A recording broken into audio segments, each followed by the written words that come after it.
Hello and welcome. This is Dee Yan Explains. I'm your host, Dee Yan. Predestination, fate, the idea is both comforting and frightening at the same time. Most people, even atheists, are familiar with the spiritual idea of predestination. It's often a trope in movies, television, and literature. However, most are not aware of the physical one. But the Newtonian physics we're all taught back in school demands predestination. It's wrong. Let me explain why.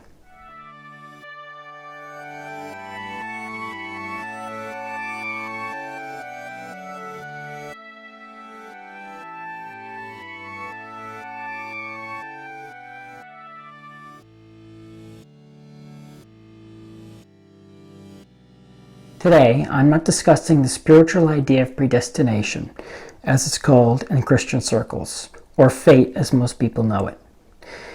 It does have a connection with what I'm talking about today, but that's a subject for another video. Most of my science videos will underpin my faith-based videos. Sometimes to understand how science and faith are connected, you need to know the science too. Today, I'm discussing why the Newtonian model of physics requires predestination, how quantum physics saves the universe even when relativity can't, and why this is a good thing for us. In case you're new and haven't watched my intro video, which you probably haven't since this is only my second video, and if you aren't new and came all the way back here, bravo, I put a cross in the thumbnail for my videos covering religious subjects and an atom in the thumbnail for my videos covering scientific subjects. Now, I may show some simple equations, but this channel isn't so much a math channel, so I'm not going into the nitty-gritty of them. I'll just give a simplified overview. Newton's laws of motion were revolutionary for their time, but are fairly easy to understand for most in the Western world today. But they're as far as most of us go in trying to understand how the physical world works. And on the everyday scale, they seem to perfectly describe the motion of objects. At first glance, nothing about them seems to lead to predestination. So what does? The one-sentence answer is that they don't leave any room for error. Predestination becomes inevitable when you try to apply them to the motion of very tiny objects. If Newton's laws of motion did perfectly apply to even tiny objects, then from the very moment the universe was created, every single thing that would ever happen would already be decided. The motions may be very complex and hard to predict, but it would be possible.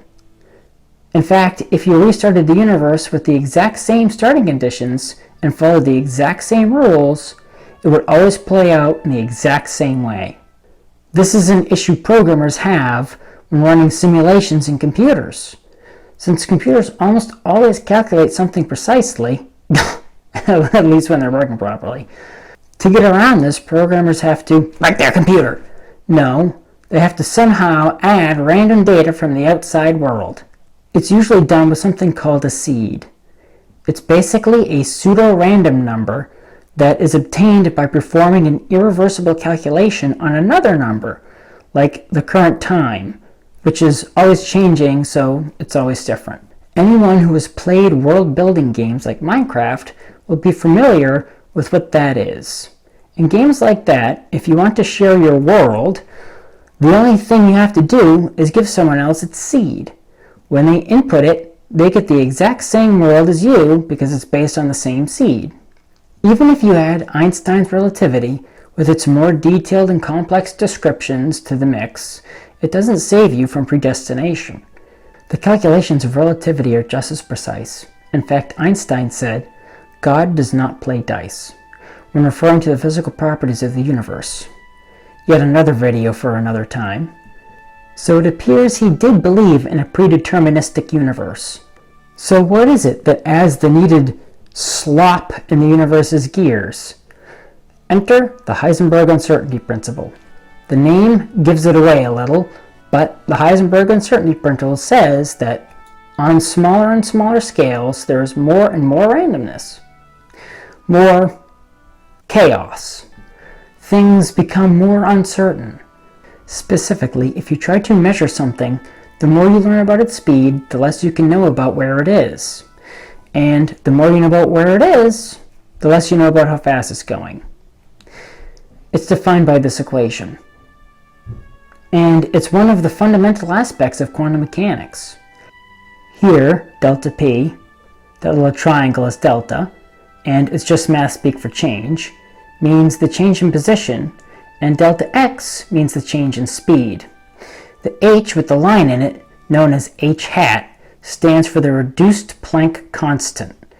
I'm not going into what that constant is, but what you need to know is it's basically the scale in which the uncertainty principle has a large effect. And it's a really tiny number, like 100 times the difference between the size of an ant and the Earth. This even has an effect on you. On a very tiny scale, there's a blurriness to where you are and exactly how fast you're moving. So, how do we know the effect is there and real? Well, there are some particles which are light enough to observe these effects on a human scale. You've probably heard that light can act as a wave. If you haven't heard, well, let me correct that now. Light can act like a wave does on water. It disperses from the light source in a wave-like pattern. Even lasers do this, and you can use a laser shining through a small hole about the diameter of the light's wavelength poked in a screen to amplify the effect. Instead of a dot, you'll get a diffuse blob of light on the other side. If you have some sort of detector on the other side, you can detect the hit of individual photons. What you'll find is there's no way to figure out exactly which photon will hit where. They'll just hit randomly within the area the light is dispersed in. This effect happens in the vacuum of space, so it's not light scatter. Going even further, this effect can be seen with electrons, which aren't wispy, weightless particles like light. Electrons are like extremely tiny ping pong balls with a serious case of static cling. This is why electron microscopes work. They are also the particles that hold the molecules of your body together. A universe with the uncertainty principle will have a different outcome every time you try it, even if you use the same starting conditions. At every step, it adds a tiny amount of chaos to the outcome of everything that can happen. If you think about it, without the uncertainty principle and quantum randomness in general, everything in the universe would just be a complex play. And minds would be nothing more than a complex machine playing out a series of actions they were destined to perform from the beginning of time. If you're a religious or spiritual person, you may be able to pick up on what kind of implications the uncertainty principle has on things like free will, the soul, and yes, even demonic temptations. That's a subject for another video. If you like this video, please press the like button, subscribe to my channel, and ding the bell to get notified when I post new videos. Also, please support me on Patreon, link in the description. The more people who support me, the more time I can dedicate to making videos like this one. So, until the next time, have a great week.